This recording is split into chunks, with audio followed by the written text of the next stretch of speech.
Hello everyone and welcome to my video. This right here is the Squier Vintage Modified. Yes, Vintage Modified, not the classic vibe, but the Vintage Modified 70s Telecaster. This has an ash body with the Fender labeled wide range pickups. Some people debate if the Vintage Modified and the classic vibes of that pre-2018 era before they got that second redo, if they're better made and better sounding.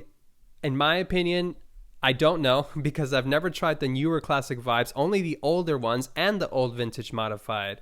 Some of you may know I used to own a Vintage Modified Sunburst Telecaster and I loved it, and I've regretted getting rid of it since. I saw this on the Facebook Marketplace for a good used price and I thought, does my nostalgia, is it valid? Do I still think that it sounds thick and snappy and great as I did then? And my answer is yes. You will hear in this video, I'm going to play this guitar clean and with overdrive. It still sounds just as great as I remember. I don't know if the classic vibes now sound any good, but this sounds great. And I think it personally looks better. So let's go ahead, dive right in, and let's listen to this thing.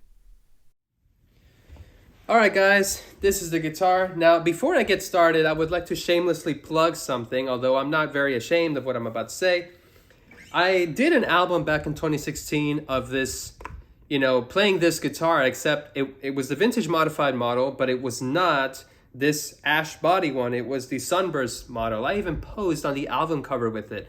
I did a lot of guitar solos and guitar tracks on that album. I did some singing, and it's just a whole album of my original music. I would love it if you guys took a listen to it. It makes me feel very emotional that I'm reunited with this type of guitar again because I regretted getting rid of it. And this sounds exactly like I remember. It's a very snappy sound, very good for blues, very good for using your fingers when you're finger picking, very good with strumming, and it sounds crazy with overdrive. And yes, I would love it if you gave it a listen. I'll leave the link in the description. We're going to start on the neck pickup, work our way with the middle, with both pickups and then the bridge. And even though there's only two, volume and tone, two knobs, this tone can get really interesting sometimes when you switch on some overdrive. And I'm plugged into my 1967 vintage Princeton reverb with a touch of reverb on and a Warm Audio Centavo overdrive pedal that, we will be hearing shortly. I'll start off with clean, and yes, let's start with the neck pickup. Let's get this thing on the roll.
Now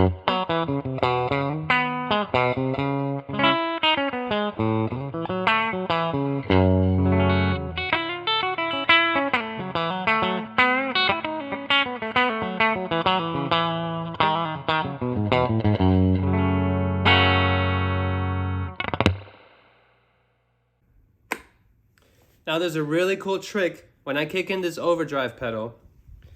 You're going to hear something very interesting that I have not heard on any other type of guitar. I don't hear it on my Casino. I don't hear it on my Rickenbacker. Don't hear it on my Strat. And for that matter, I don't hear it on a regular single coil Telecaster. I only hear it with this thin line. Maybe it's the wide range humbucker thing going on here, but I think it's very cool. Makes this guitar stand out just a little bit more. But if I'm on the bridge pickup, which I'm going to start off with when I use the overdrive, if I'm on the bridge pickup and I turn this tone all the way down, you will hear this weird kind of like a cocked wah pedal type of sound. It's so cool, and I feel like I like it so much, and especially on the neck pickup, you get this very thick, mean sound that I just really like. And I'll go ahead and show it to you guys. I'm going to kick on this overdrive pedal, and you'll see exactly what I mean.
So there you have it. there you have it. Let me turn this pedal off. This is such a interesting guitar to me. And for those of you who have been subscribed to my channel, my most top viewed video is of a Squier classic, Squier vintage modified thin line Telecaster, but in the Sunburst when I originally got it, and that was in 2016. That was such a long time ago. And going back and looking back at this, it makes me feel so interesting because the classic vibe of, today is the vintage modified, but they maybe have done some things differently. From what I understand is that the Fender wide range humbuckers are now saying Squier, and they might be voiced differently. The wood that they use now, instead of it being ash, is maple, which I find really interesting. I don't know what that affects tonality wise or whatnot, but I've also heard, and I've seen some pictures, that it doesn't look quite like this right here. If you weren't really paying attention, it looks like it's one solid top. But of course, if you look closely, there's a piece here and a piece here, but it's not quite so obvious. But the classic vibe models of today, it just looks so obvious that they're using other types of wood, and the natural finish like this just doesn't look very good on the classic vibes now. But this vintage modified, man, they were killing it back then. We really had it good back then when it came to these affordable cheap guitars. And I'm not saying you can't find one today, but I don't know. Classic vibe and vintage modified back then was just a whole other thing. Whether it sounds better or not is something I cannot debate with y'all, because I've not tried the classic vibes of today. Only the ones that were, made back then in 2016, 2010s. I've tried them and I loved them. I don't have them anymore, but now I feel like I want to get my hands on those 60s Stratocasters, the classic vibe ones, because those look like they were pretty good. I had a 50s one, but it was okay. But the 60s one, I feel like they're really hard to find. So my advice to you guys, if you're wanting to find a used one like I did, check Facebook Marketplace, check Craigslist. I don't know if I would advise Reverb if you're looking for a great price, because I think people know that these are kind of like secrets. They're gonna go up in price. People are gonna try to, rip you off. But back then you could get these brand new for $300, and you'll see some people selling a used one like this for $500, $400 on Reverb. And I don't know. I feel like, I don't know. I guess you decide what you like. Hopefully you can find a used one on Marketplace, on Facebook, or on Craigslist. But that is it for my video. Those are my thoughts. I love this guitar. Happy to have it back in my arsenal. If you would like to check out my older video that I did back then, please do so. And then take a look at this one. And you'll see that this guitar is killing it, man. It still sounds phenomenal. And I recommend it to anyone and everyone. Whether you're professional, intermediate, or beginner. If you're a beginner and you can get a guitar like this, you don't need another guitar. I'll just put it that way. I hope you guys have a great one. I will see you in the next video. Thank you so much for tuning in.